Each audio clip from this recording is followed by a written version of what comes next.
Әскерде жемқорлыққа орын жоқ акция аясында қалалық қорғаныс істері жөніндегі басқарма қызметкерлері мектеп оқушыларымен кездесті. Шараның басты мақсаты ел тыныштығы мен қауіпсіздігі үшін жауапты органдарда қоғамдық кеселдің алдын алу, жастарға отанды қорғау ісі қаншалықты маңызды екенін түсіндіру.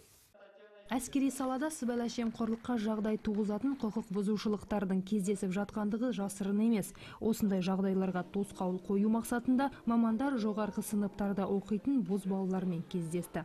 Цель сегодняшних. Бүгінгі кездесудің мақсаты жастарға сыбайлас жемқорлыққа қарсы күрес заңының баптарын түсіндіру, пара беру мен алу үшін қандай әкімшілік пен қылмыстық жауапкершілік қарастырылғанын айтып беру. Балалардың санасы жастайынан бұл індетке қарсы болу керек.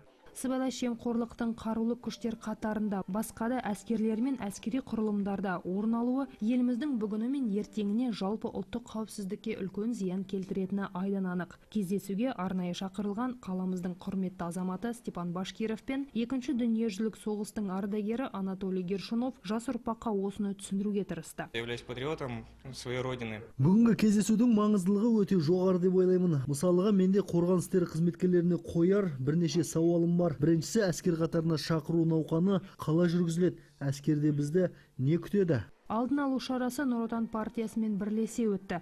Партия өкілдері түрлі салада жемқорлықты болдырмау мақсатында атқарып жатқан жұмыстар жайында айтып берді. Әсел Оразбаева, Азамат Жантурин, ақпарат.